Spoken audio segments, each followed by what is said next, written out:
There. And here we are, people. It's Litvak Leadership Live for a Tuesday, the day before Inauguration Day, but we're not talking about the inauguration. Today, I am here with my brand new friend, Brian Weavel, probably one of the most accomplished guests that I have had on the show. Brian sent me, yes, you did. Brian sent me an email with links to all these different things that he's done. And if I would have printed it off, it would have been 12 pages long. I have them right here. Oh, he's got it all right there. So, Brian, welcome to the show. Thanks, so John. Glad you're here. So the first and most important question, Eric Bam introduced me to you. How do you know the Bam man? Who doesn't know Bam? I mean, like he's everywhere in the pizza industry. I mean, it's funny because everywhere I turn, there he is. He's very active in the social media, and that's my big forte is the social media, and that's where I got to meet him. And I love to cross paths with him. I love to eat some pizza with him. Invite Eric. Eric is all about the pizza. There was one time I was talking to him this summer, and he was like going out to his pizza oven to make a pizza. And I was like, "You're just making a pizza?" He's like, "Yeah, no one's here. I'm making a pizza, cracking open a bottle of wine. Here we go." But it was late in the day. He was done working. At least that's what we're saying. So yeah. Okay. So tell me, Brian, you were the owner and entrepreneur of Anna's Pizza and Pasta in old Winnebago, Illinois for 24 years. Your kids have played baseball and hockey. You've coached. You are the director of community outreach and director of food service at Summit Academy.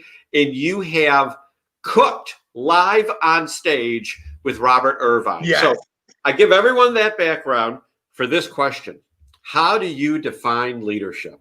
You know, everybody defines it so differently. It's funny because I've watched your shows and everybody defines it different. But I think it's the point where you're active and showing people how to do things and being active and being lead by example. And, I think it's doing your part in believing in your employees. I think there's a whole big old mesh. It's like a puzzle, everybody's got their part, and so does the leadership. Right. You're the leader. You have a part in it. You're not the whole thing. Right. Do your part. So when you say do your part, what exactly do you mean? Well, I think it's number one, as a leader, you got to trust your people. If you don't trust your people, you're not a leader. You're a control freak. That's what it is, right? Yeah. Leader is you do your part, whatever you feel like you delegating to different people, making sure they're doing their part and bring it all together as one, putting together that puzzle. Okay. Interesting. So what do you see as the role of faith in leadership? Faith. I go to church. I'm very active in our church, and I do believe that you got to believe. And, I pray every night. I have to. I got so many irons in the fire. I better be praying, right? I think faith has a lot to do with it. In faith, and I believe in praying for people that need a little help on things, and if you believe in people, you treat them with respect and everything like that, your respect comes back to you. In praying for them, they pray for you too, So yeah, I believe in faith, What? So when you're assisting people, you say you got a lot of irons in the fire. What are some of the irons you've got in the fire? In the fire right now? Yeah. In the fire right now, Summit Academy is an awesome experience. It's through the Regional Office of Education of Boone and Winnebago County. So we take kids from all over the two counties, bring them together. These are kids that are not fitting in the normal situation in schools. So they come to our school to either catch up with the credits or to, they get expelled somewhere and we got to kind of bring it back up to speed with their school. So there's a lot of irons in the fire when we're in a pandemic. So we're in a school where several hundred kids are coming together as one, but now we're not coming together because we're remote. Right. So there's a lot of irons in the fire trying to keep everybody learning and on the same page. And they're homeschools. Some of them are back at school, some of them aren't, some are So we got to match it all together. There's a lot of irons in the fire right there. But what an awesome experience. This Summit Academy is an incredible school. And we started this, it's a brainchild of Scott Bloomquist, who's the superintendent. And he's been working on this for years, but we actually opened during the pandemic, which is amazing. So is Summit Academy like a cottage school? No, it's an alternative school. Okay. Yeah. So it helps catch up. Okay, so it's there's kids from all over different school districts. I think there's 13 different school districts in our area. Oh wow! If kids get kicked out of school, they come to Summit Academy to keep their education going, or if they're lacking credits, they come to Summit Academy, catch them up. There's a lot of different things we do, and we'll do a lot more coming up as soon as this pandemic's over. There's a lot of things we can do, but it's treating kids. We treat kids differently too. We treat them like with a lot of respect, a lot of care. We meet their social and emotional needs too. We have a lot of counselors. We help people out through some different circumstances to get them back on track in school.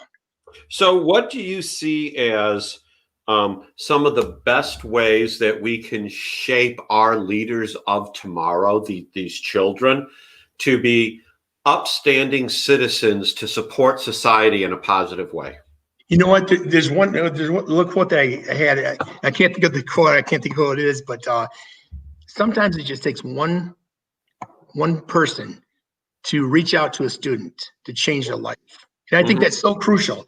Like some of these students don't fit the normal school settings, and if you find something that motivates them, all it takes is one thing for them to get back on track. So, hey. Well, and I hear you say that, and that makes total sense to me because I know part of, and truth be told, let me throw this out. We homeschooled our children. Okay, our kids were never in the public school system, except when our son went to go take the SAT, and all the girls were pointing to him and said, "Who is that guy?" Yeah. And his friends from the baseball team said, "Oh, that's Joshua." And then the next time he took it, he went to the local college to take it because the girls were too much of a distraction. But there was no point to that story except to call out my son since he. There you go. But when you look at how students are taught, it seems like every student has a different way of learning, and so often we're trying to teach boys the same way we teach girls. And send me hate mail if you want, people, but girls are different than boys, and boys are different from girls. That's a whole different platform there. Boys get up and they're active. Yeah. I'm not saying girls aren't, but not like boys. How do you address that? Because it sounds like that there's some troubled young people at Summit Academy. I would never come troubled. Okay, not troubled. Yeah, I would never come troubled. I'm going to tell you, these are students that just need a little different atmosphere. Maybe you just need the right person to motivate them. Better word. So how do you address that rather than trying to put them all in a cookie cutter situation? Well, I think,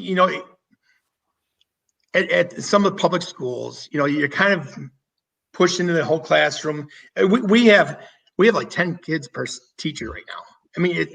It's different. So these kids can kind of learn at their own, I'm not saying at their own pace, but they get a little more interaction with teachers. They get interactions with the counselors that help out tremendously. We got some fantastic counselors there. I think we have six administrative people that are always on hand helping these kids out. It's amazing. So Eric Bam has come into the house. I'm not sure if he heard the Eric Bam love to start, but Eric, go back to the beginning and check out the replay. So since Eric has put up the iconic pizza emojis. Yeah, there you go. I must ask you, you left the pizza business to take care of your family. You couldn't integrate the two. I'm not criticizing you, but no, there seems to be passion about pizza. I'm surprised to hear you left it. A leap of faith. It's a beautiful story. I was working 80 hours a week, 7 days a week. So I miss a lot of stuff. I was a hockey coach. I coach baseball. My kids are very active. My kids are 14 and 16 at the time. Right. And, for about 2 years, I kind of dabbled. Oh, do I want to do this all the time? Do I want to work 80 hours a week and miss vacations and miss baseball games? You don't get those years back. And if you want to be a great father, and that's crucial for me, you don't get those years back. And so I thought, okay, if I get an opportunity, I'm taking it. Yeah. Lo and behold, somebody offered me to buy the building off of me. And I wasn't planning on selling at that time. And I missed vacation that year because of staffing issues. And the week that my family got back from vacation and I said, I'm selling the building, somebody drives in my driveway. No kidding. This is a true story. Somebody drives in my driveway and says, hey, I wish I could hire you. I got the perfect job for you in the Rockford School District. Oh. And I said, well, that's kind of funny because I just sold the restaurant. And they're like, what? I never told anybody. I told that lady at that moment, and she says, well, apply. And I did. And it's a leap of faith. I want to be there for my family. Right. 80 hours a week, I couldn't. So, and that led me to the next year working for Regional Office of Education. So, I've moved up the ladder here, and I thoroughly enjoy it. I think it's in my work has always been community work. And it's like I took this big old dough ball of community and took it off of my pizza table and boom, right on my desk at school. And it's been a smooth transition, and it's been a beautiful life. I'm with my family every single night. I've never missed a baseball game. So speaking of your kids, tell us about your son. Eric must know something. I don't know. I have two kids. I have two fantastic kids. One's at Rockford Lutheran. He's a senior baseball player, and they travel all over the place doing this baseball. And I have a 15-year-old who's bought himself his own car just now. He just bought himself a car, which is really cool. And he's a baseball player and a hockey player. Okay. My older son's on the college search right now to play college baseball. Okay. My younger son is already starting his college search, and he's been a 4.0 student for the last two semesters. So man, fantastic kids, just beautiful kids. They're hardworking. They do a lot of charity work too, and I cannot wait to see what they bring. So you sound like you have a real passion for charity. Tell us about it. You know what? Over the years of Anna's, I owned a restaurant for 24 years there, and over the years we added up. I donated to different charities or fundraisers or what have you, over $250,000. I always say, I'm not the richest man I don't have any money, but I am the richest man right here. I've always had the heart for charity groups and kids, and I sponsored every baseball team there ever was. I sponsored every basketball team. We used to do pizza for the Winnebago Fans Club over here, and they're raising money for the athletic program. So, I've always been very active with charity work. Right. And I still am. Okay. So what is your passion? My passion is community and small business. It's funny because it goes hand in hand. It really does. Just as last year, 2 years ago, I traveled with the Small Business Revolution through the Deluxe Company. And I went down to Alton, Illinois. They have this show. It's a TV show called Small Business Revolution. And my wife and I were guests on set for that show. So Alton, Illinois? Yes. Do you know, we'll play a little geography, Scott Mandrell? He was a fraternity brother of mine back in the 80s. No kidding. So I may be a few years. I can't tell. You got a little gray there, like I got a little gray. I got a little bit gray. I say it's light blonde. It's like blonde. There you go. Okay, obviously you don't know Scott. So where do you go for inspirational leadership? Inspirational leadership. You can grab it anywhere you want. If you really think that so many people have this mindset of finding that leadership inspiration and everything like that from a leader up here, I could grab it from a student. There's students here at Summit Academy that have said and done things that I'm like, whoa, wait a minute. There's a lot of stuff. Just the charity work in Rockford, watching Rockford try to, make things better around here, even during the pandemic. I mean, there's inspiration there. There's people that are helping each other. There's businesses that are supporting each other. The push to help small businesses in this area is very, inspiring. So when you talk about small business, Shannon Yarger brings up a good point here that, kids are being crushed into a mold. The trades were taken out of the schools. I got other friends who talk about how, kids are being pushed into college. And frankly, we've all seen the statistics. You can either graduate college with a mountain of debt and make X number of dollars, right, or you can go to trade school and probably come out making a little bit more even without that mountain of debt in an apprenticeship program. And, ultimately still do just as well.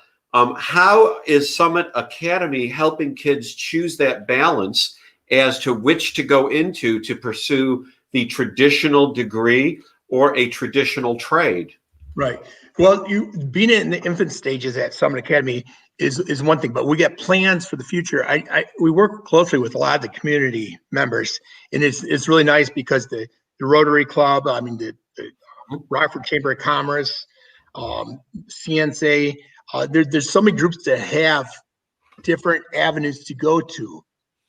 My job as a director of community outreach is to link in some of these kids with stuff, and so somebody will pass the program to me, and I'll pass it to the counselors, and we match them. I mean, there's been some kids that are trying to land a summer job, and we, as a apprentice for working out in the yards and stuff like that, a landscaper. What am I thinking? A landscaper. And I reached out to somebody who happens to have a background in the pizza industry too, and he owns a landscaping business. So we're trying to hook him up with that person. So it's just stuff like that where it's all community networking, and I think that's one of my strengths. So one of your other strengths is definitely social media. Yeah. I will tell you, I have not had someone share the show link with as many people on different groups as you have. However, I think the person that shared the link with more of their friends, at least that I could tell than anyone, was the one of only Queen of Las Vegas, Sarah Uchin. But as far as sharing with groups, my phone was just going boop, boop, boop, boop, because Brian shared another one. Brian shared another one. Brian shared another one. So which social media platforms are you most active on, and why? I'm very active on Facebook, and Twitter is one of my favorites. I do a lot of work on Twitter. Instagram I'm on, and LinkedIn I'm on. But Twitter's my fun one because there's a lot of different, like, I'll tell you one thing. I reached out as Summit Academy. We reached out to one of the Bears players recently to say, hey, could you give a shout out to our students? Brent Urban sent out a video that says, hey, Summit Academy, it's your friend Brent Urban. It's awesome. And, the little things you can do for these students, and social media brings it out, especially on Twitter. Twitter is a fun social media for me. So which one? So do you like Twitter the most? I think I like Twitter the most. Yeah. Okay. And what do you see as the purpose? We amongst a mastermind group that I'm in, sure. we always talk about how to post, and everyone has their own opinions. I'm sure some of those opinions will appear immediately in the comments, but what do you see the point of posting on Facebook versus Twitter versus Instagram versus LinkedIn? Sure. I'm not an expert. I'm not going to say that's everyone's an expert in their vision. So. Everybody's got their opinions. Yeah. Facebook to me is more the local. A lot of the locals are on Facebook, and if you want to do something like if you're doing a fundraiser, Facebook is a big one where everybody's in the area responded to Summit Academy or what have you. Okay. Thanks, Eric. I love you, man. Twitter is a little more, to me, you're reaching out to bigger, broad range of people. Like, I've done work with, I was able to get Spice Adams from the Chicago Bears to donate his cleats for PB from I'm trying to think what the name of the program was. He autographed his cleats for us and sent it in based on a tweet that he sent out for a behavioral program back in maybe 4 or 5 years ago at Winnebago. Okay. So I mean, that's where I got linked into like Pizza Today magazine and Pizza Magazine Quarterly and Small Business Revolution, and my buddies at Cameron's Coffee. I mean, Twitter is to me, it's a national thing where, I support a lot of small businesses on there and everything like that. LinkedIn is more, you're networking with colleagues, and Instagram is just a fun thing. That's my feeling. Yeah, I think on Instagram, I post more pictures of ducks and geese. There's a pond that I walk my dog Solomon around regularly. And whenever there's geese or ducks or swans in there, I'll take pictures, post them, and inevitably it goes crazy. Right. So how do you motivate people? How do I motivate people? I'm as real can get. And that's crucial. I mean, I think a lot of people think you have to be untouchable or whatever if you're a motivator or a leader or whatever. I'm so touchable, it's not even funny. I've always been real. In my social media, you can see it if you take a look at my social media. I don't just follow people. I don't just show, hey, I'm on this show here. I include my family. I include supporting other small businesses. I feel like being touchable, being very honest, being very real. I think that's crucial. Yeah, it seems like so many people try to portray themselves as something they are not. Right.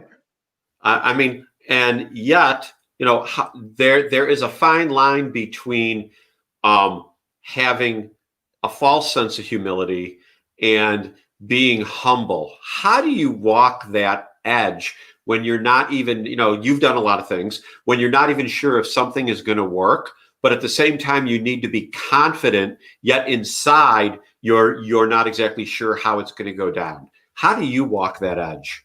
You know what? The biggest thing for me is I decide whether is it a positive thing or not. You'll never see anything negative or attacking anybody, or it's always very positive, moving forward or helping people. And okay. I think you can't lose by any of those. You know that. I mean, there's no loss whatsoever by being positive, helpful, and being real. So what do you think is the most undervalued talent that individuals need to improve upon? Being themselves. And that's as big as it can get. Be yourself. Don't try to be anybody different. Don't try to and follow through with things. I mean, I think a lot of people lose focus on who they are and how to follow through. So it's interesting you bring that up, because I'm reading from Larry Levine, Selling from the Heart. Not sure if you know this book. You may or may not. You don't. So it's a good book, Larry. You're getting a shout out here on Litvak Leadership Live. Nice. And it's all about how your authentic self sells you. So, having that bit of being authentic and being yourself, what if, that person has been a person that hasn't been particularly friendly or has attracted positive responses from people? What do you suggest those people do? You know what? Backtrack a little bit and improve your what do you want to call it? Dialogue with people. Improve the way you are. I'm going to tell you one thing is like I got this phrase I call myself. Everybody says I'm the expert on community in the area, but I got this title. I self-titled myself as the accidental expert because I didn't set out to be an expert at that. I genuinely became that expert on accident because I was always true to who I am, and I was always true to what I was doing. And I've, all of a sudden it's like, oh my gosh, what you see right now is what you'll get tomorrow morning or tomorrow night or the next week or next year. It's the same person. Okay. Yeah. I call that being on top of the table. You know, what you see is what you get. Yeah. You don't need to be hiding anything. So how do you think, you're leading a group at Summit Academy, you led your own restaurant for years. Mhm. How do you think is the best way to communicate strategy? Communicate strategy. I think you need to live it too. I mean, I think you could talk to your blue in the face, but if you don't live it and demonstrate it yourself, you can't lead them. You can't lead anybody, but you got to live it, and you got to do it yourself. Okay. So tell me about a time, the first time that you can recall where you were a follower in a group, not the leader, and the leader made an impression on you. Man, I knew you were going to ask this question. You know what? It's funny because I mean, I could find myself on a daily basis of people leaving an impression on me because I want to learn. I want to learn things. I'm in education now, so watching some of these administrators and Scott Bloomquist being one of them, he's a superintendent. I learn from him. I'm like, okay, what's he talking about with this? I think it's a lot of ways it's that my yearning to learn that leads me to always looking for ways to improve stuff. I don't know if that answers the question. Sorry. You're kind of sidestepping it. So, like I once had a boss that would always yell to make a point. Now, I know I talk loud, but yelling and demeaning was something that when this individual was doing that, I thought to myself, well, I'll never do that. There's no reason to do that, to make a point, because I know how that makes me feel, and I got broad shoulders to begin with. So what do you think when meetings are the greatest pain that there is? Absolutely. How long do you think a meeting should last, and what should be the goal of every meeting? Well, in this brain up here, I lose focus after about 2 minutes. You know what? It's funny because that's true. You know, but a meeting should be. I believe you should get information beforehand so you can be prepared for the meeting, and I do believe that it should be brief and to the point, and to have something positive come out of it. I mean, what's your expectation of that meeting? You know, and I think it needs to be clear. I mean, most people don't like to focus for a half an hour at a meeting. So, have you ever taken a DISC profile? No, I haven't. You haven't. Have you ever taken the Myers-Briggs profile? Never. Oh, I really want to know what your answers were to that, but sadly, you cannot answer that. Okay. No. What do you see as the balance between teamwork and competitiveness when you're a member of a team? You know, teamwork is you're building stuff. Competitiveness is fine, but I think the teamwork is so crucial. If you're competing, sometimes when you talk about competition, people hide things. You know, they don't want to have their part be seen until they get the accolade of it. I think it's more important that you're building something together. I agree. Sometimes in a team, there is a natural leader that rises to the top that may not be the person that has been given the authority to lead the team. Let's say you are that person that rises to the top, and you have to still submit to the leader that is not making sure that the project is completed. How do you handle that? I don't mind asking the right questions. I'm an open book. I always have been, and I always will be. I think it's the communication, the open communication is important. And I'm not afraid to speak my mind because if I'm not afraid to speak it, other people are thinking they're afraid to speak it. So I think it's important that I say it. You know, hey, we need to know this. You know, other people are thinking the same thing. Sure. But in being new in education, it's easy for me because I'm like, I could be dumb to that. I don't understand this. Explain it to me better. You know what I mean? Other people might be thinking it, but I could say it. So when conflict arises in your historical experience, how have you dealt with it? Oh, there's a lot of conflict. There's conflict every day, right? I think a lot of times I have to walk away from it for a little bit because, maybe I had a personality a little bit because I'm a driver. I go. And sometimes people don't see exactly this eye to eye on that. Sometimes I have to step back and think about it and reword it. And my secret to my success, don't tell her this, it's my wife. Oh, come on now. She's an amazing soul. And there's conflicts with, like, I'll talk it over with her and she's like, well, why don't you do it this way? Because she's so nice. I wish you could meet her. She's like this superstar, super nice person. So I got this go. She's like, slow down, Brian. Think of it this way. So she's kind of my balance. I'll go back and say, hey, I got an issue at work. What do you think of this? She's like, and she'll kind of steer me in the right direction. She'll say, think of it from their standpoint. And I love that because she's my backbone. There you go. Everything. That makes great sense. Yeah. So we've made it of our 30-minute show to 31 minutes. Shockingly, so quick. Yeah. This is the part of the show where you tell everyone, you give everyone some words of wisdom to send them off into their day to encourage them. Tell us, Brian, how do you suggest, what should people do to be better leaders? You know what? Be involved in your community.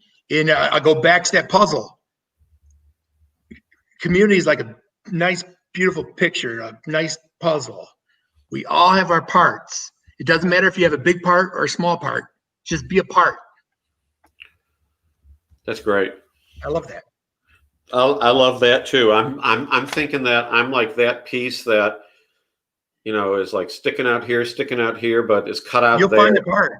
You just got to be a part of it. Corner that like it holds it together. Be a part. Be that puzzle piece. Brian, thank you so much for being my guest today on Litvak Leadership Live. I know you blessed me, therefore I know you blessed others too. I've got a page of notes here of things that you've said. Some great words of wisdom in leadership. So thank you. I appreciate it. Thank you for having me. You bet. So everyone, if you want to connect with Brian, it's Brian Weavel on Facebook. And look at it. And there he is on Twitter too. Just spell his name and you will find him. Let's see. We got a couple more comments. Shannon loved our show, and Sue says that it was good advice. Thank you. There you go. Everyone, this is Litvak Leadership Live. We will not have a show tomorrow. It is Inauguration Day. So regardless of there's Cindy. And there's Cindy. She's got good things to say too. So regardless of your politics, watch the inauguration. Pray for our country. And I'd be saying that no matter who is being inaugurated. We are all citizens of the United States of America. So let's be patriots tomorrow and beyond. That's it for Litvak Leadership Live. Everyone have a wonderful day. And as always, be blessed.